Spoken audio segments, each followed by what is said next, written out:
What's up, everybody? Justin here with a new countdown video, a new top 10. I told you, this week is the week of countdown shows on my channel.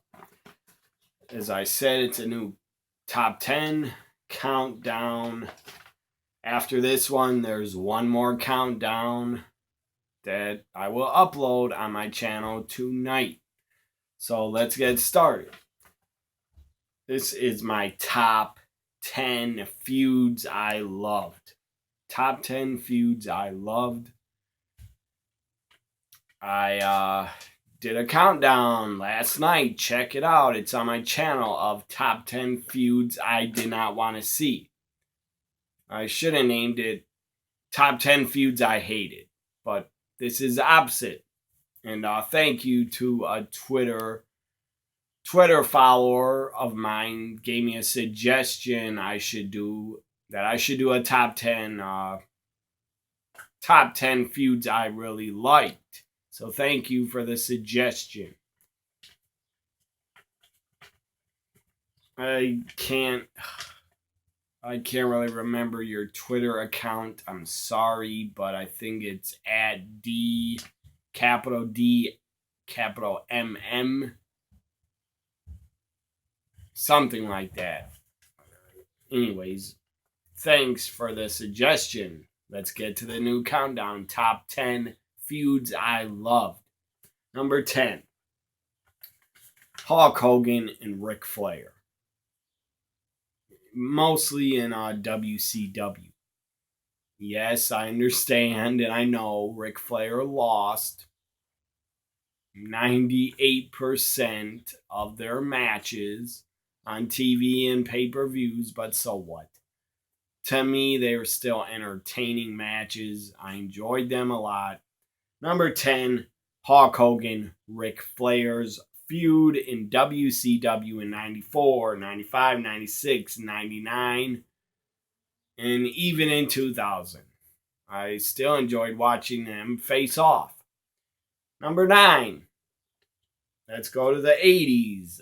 Mostly their feud, which was damn good feud, was in the 80s. Yeah, they feuded in the 90s, but it wasn't that good.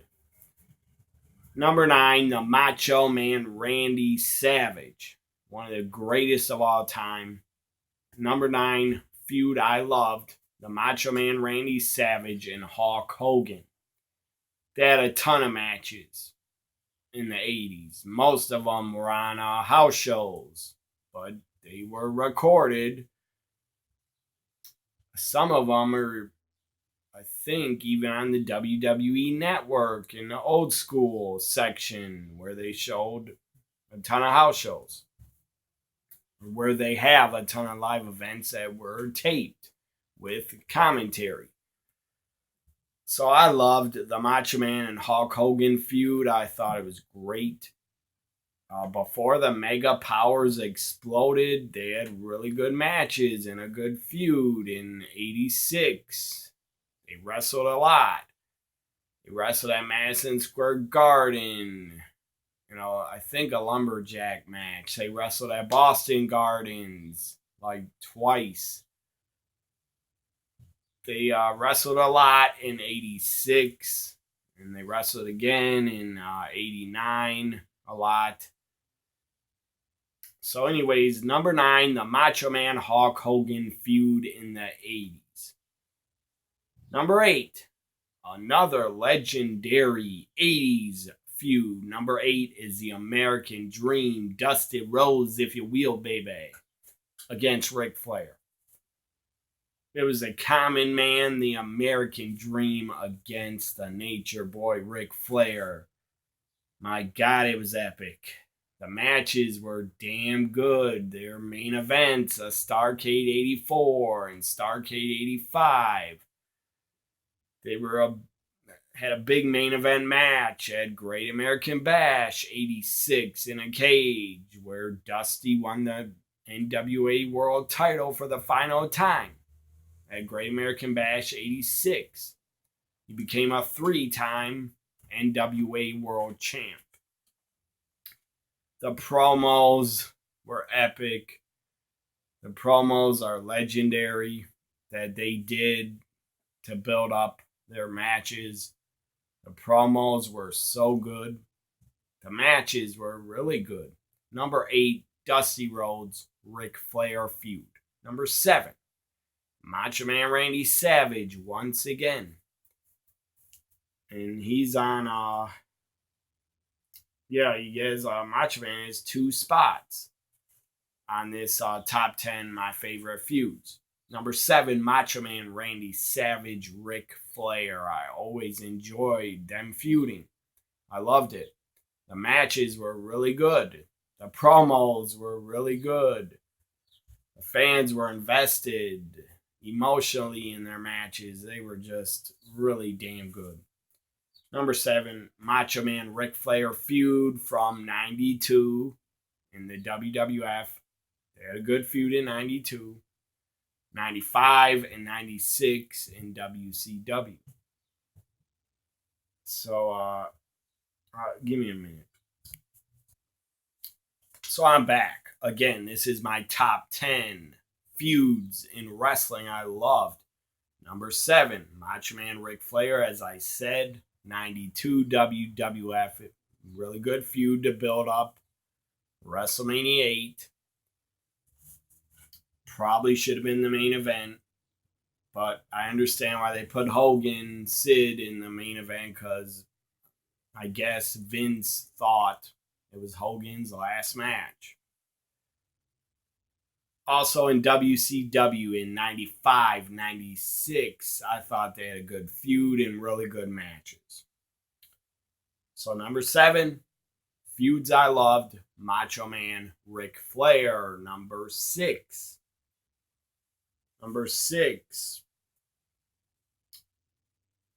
Tommaso Ciampa, Johnny Gargano from NXT. They feuded for, I believe, well over a year. And then Ciampa got injured, was out for months, returned, just had more epic matches and no holds barred and street fights. Really good stuff. Just was a great feud. Tommaso Ciampa, Johnny Wrestling, awesome feud. Really, really good feud. That's number 6. Tommaso Ciampa, Johnny Wrestling from NXT. Number 5, old feud before it was called WCW. An old feud that was started in the late 80s in the NWA. Number 7, Nature Boy Ric Flair and the man they call Sting. Just epic feud. Lasted from 88 until WCW closed in 2001. Really good feud. I absolutely loved it. And it was great. That's why it's number 5. That's why it's in my top 5. Ric Flair, Sting. Such a good feud. I loved it. They had such great chemistry.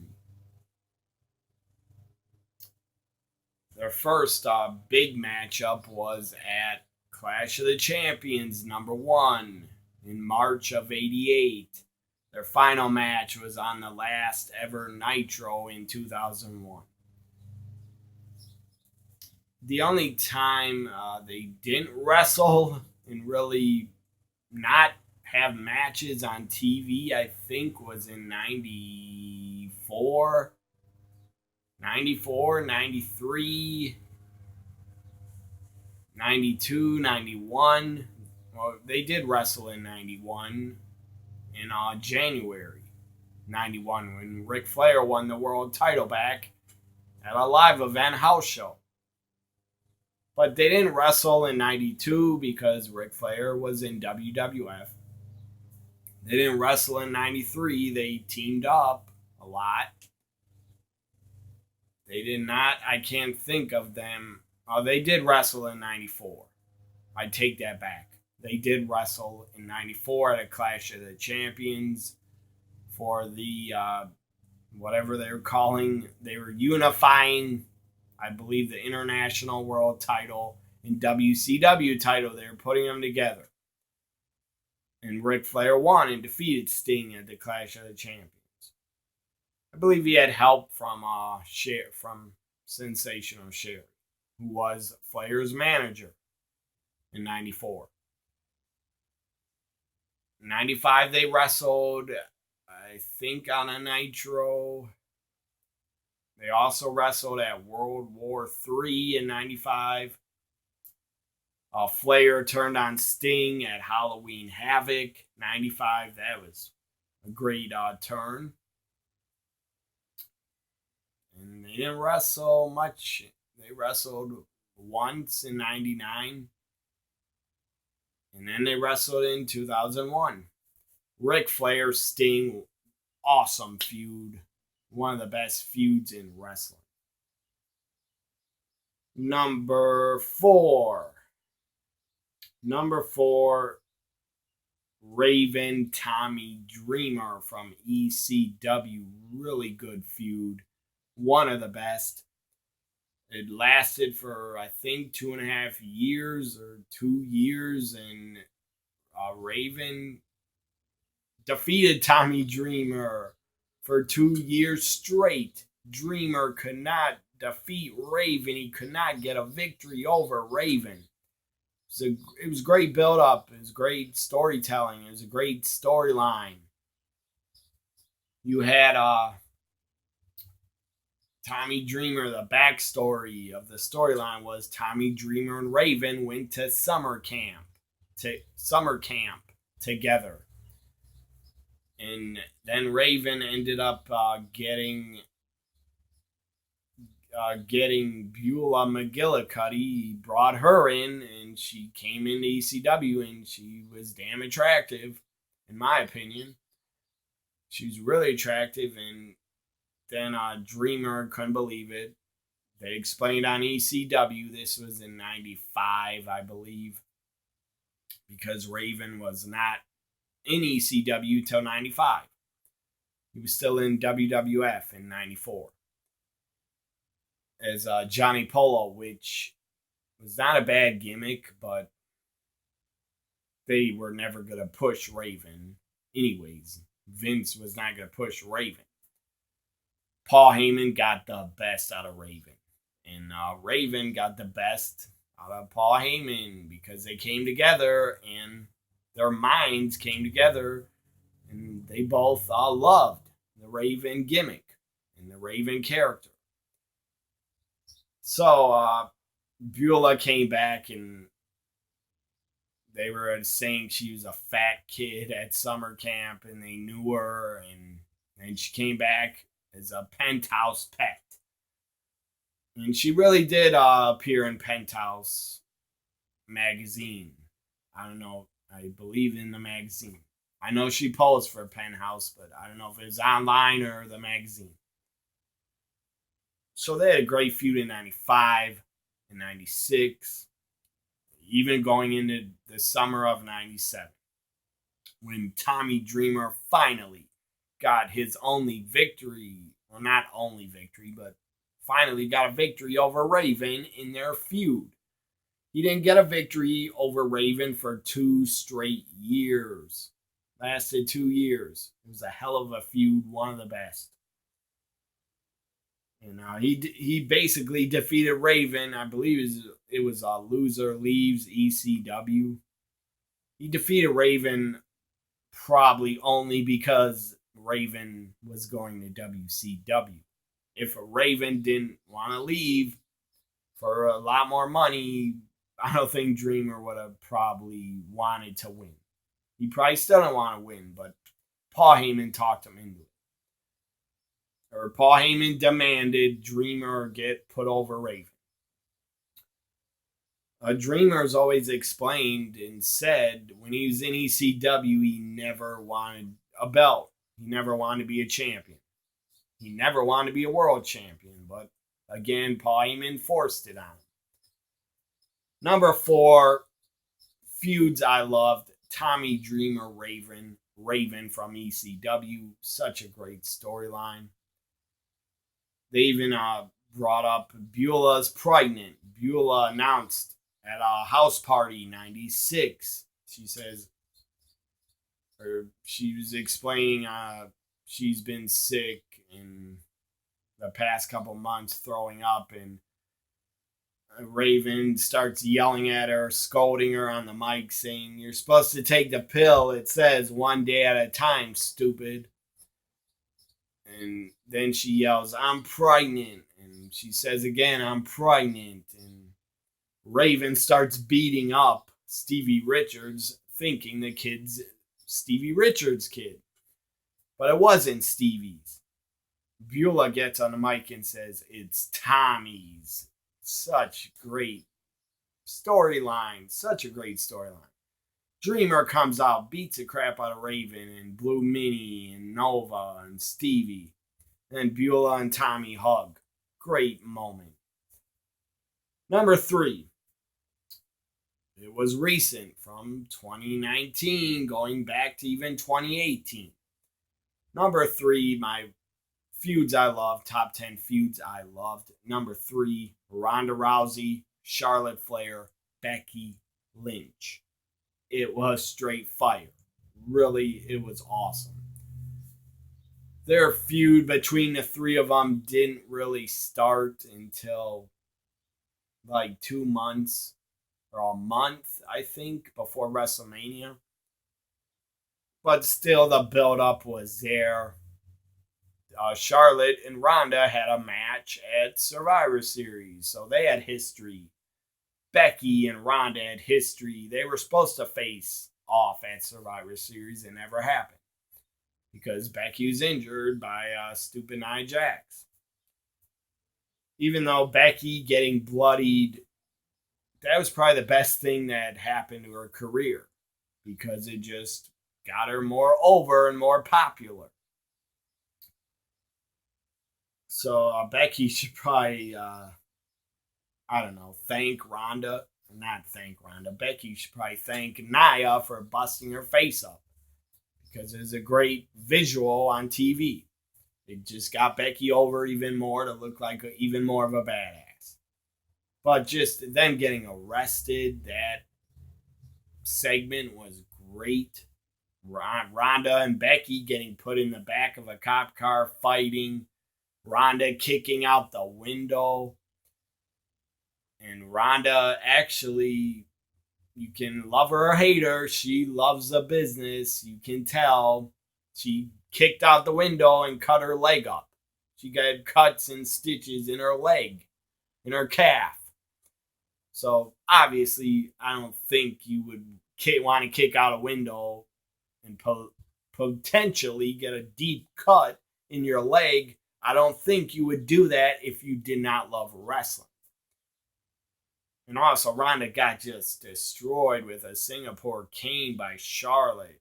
She had cuts and bruises all over her body. Obviously, nobody should ever say Ronda does not love wrestling or the business. She obviously does.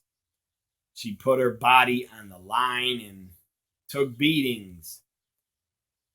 And definitely, I know for sure Ronda Rousey respects wrestling. And I like that about her. So, number 3, feuds I loved. Becky Lynch, Charlotte Flair, Ronda Rousey. Really good. It was the hottest feud in the beginning of 2019. It carried WWE TV and made me want to watch them every week. It made me really want to see the first ever women's WrestleMania main event. Big time. It really was, it was the only option to be the main event because it was the hottest feud going that WWE had. Number 2, another women's feud. I loved. It was better than a lot of the men's feuds in our history. And I will mention some other feuds after the top 10. Number 2 feuds I loved was Bayley, Sasha Banks in NXT. So good. So good. They had great matches, and their feud was great. I mean, an epic match at the first NXT TakeOver Brooklyn in 2015. That was epic. That just made me love women's wrestling even more than I did, and really made me a fan of it even more than I already was, because I already was a big fan of it from watching Shimmer, and before the Four Horsewomen of WWE was around, when we had the Divas era, and the matches were not that good except for like 5 or 6 women that were really good workers, that they didn't give that great of opportunities to them. I'm talking about women like Beth Phoenix, Mickey James, Melina, Victoria, Gail Kim. Those 5 women, they did not push enough and use them enough. And they were underutilized, in my opinion. The only woman that really got a big push out of them was probably Beth and Mickey. But still, Beth and Mickey had to deal with a lot of shit that they shouldn't have had to. And definitely, Gail Kim had to deal with a lot of crap. That's why she walked out and left WWE for a second time, because rightfully so, she was really unhappy. And good for Gail, she went back to TNA at the time, and she did great stuff.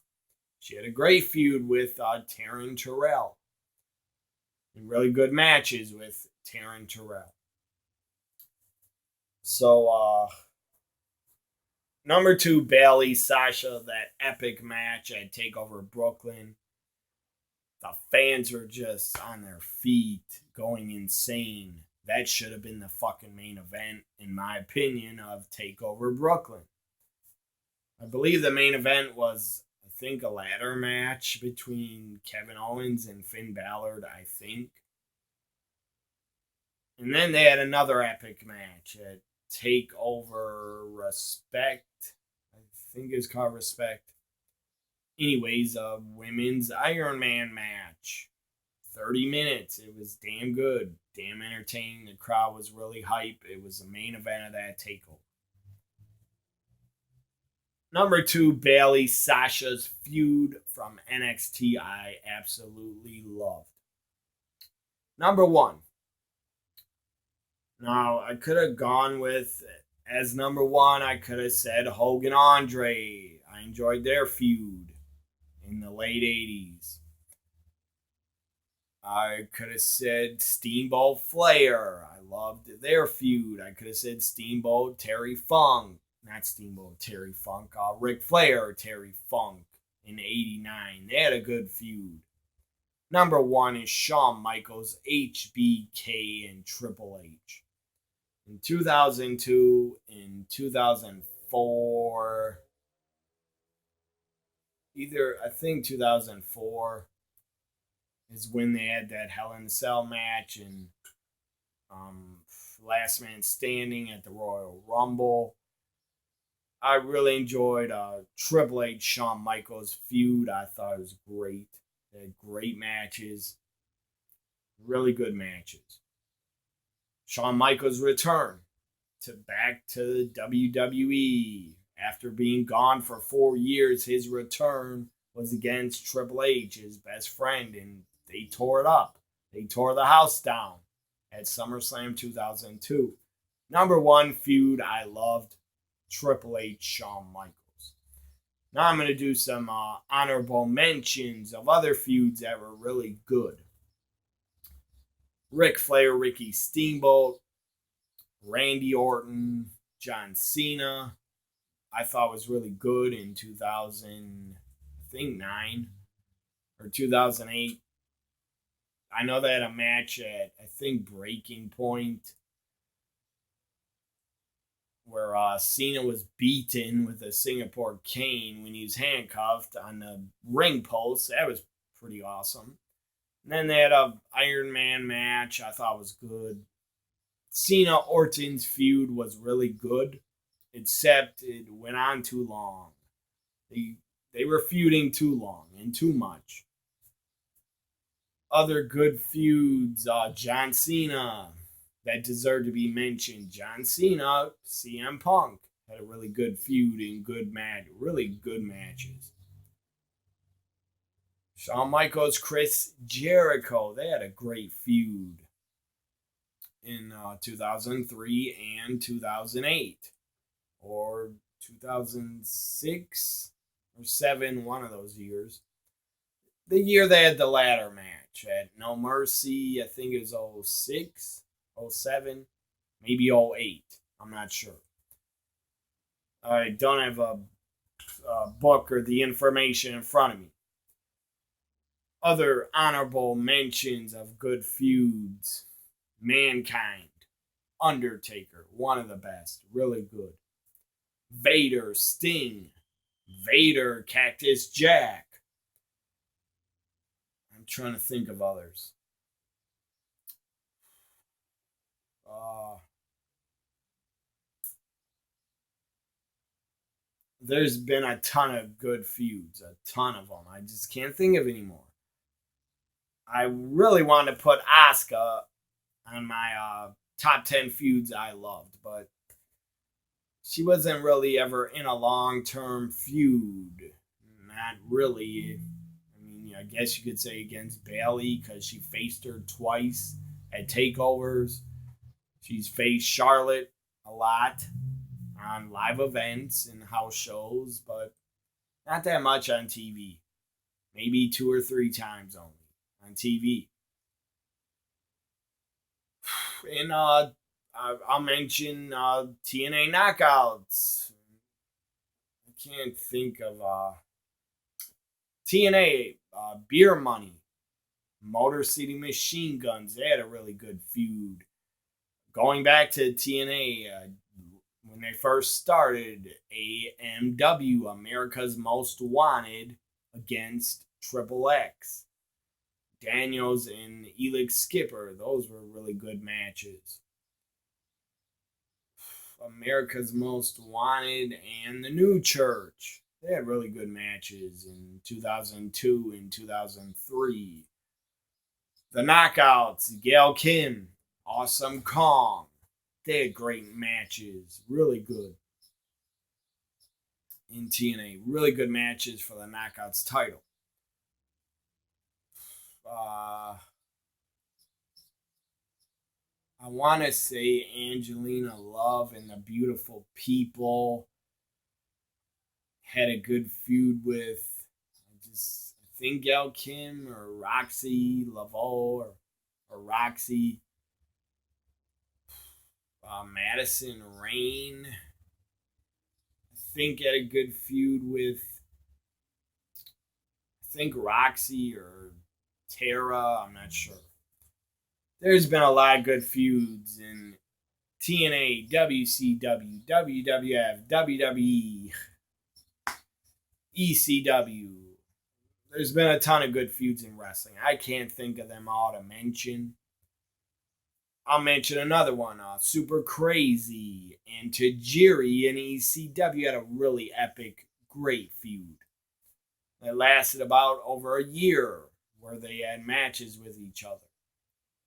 Not non-stop, but they had a lot of matches that I've seen of them on TVs and pay-per-views.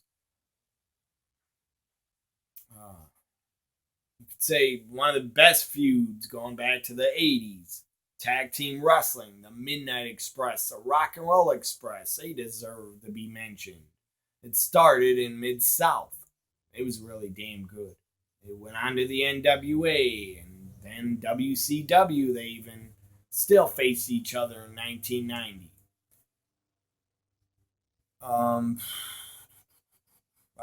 Man. Sting, Rick Rude. They had a really good feud, I thought, in 91 and 94. There's been Sting and Hollywood Hogan. They had a great feud. Sting, Roddy Piper, Hollywood Hogan in WCW. I like their feud. There's been so many good feuds. I could go on forever thinking of feuds. But I'm going to end it now. Hope you enjoyed my New countdown, my top 10 feuds I loved. Hope you enjoyed it. Have a great weekend, everybody. Please like, comment, share, and subscribe. Bye for now.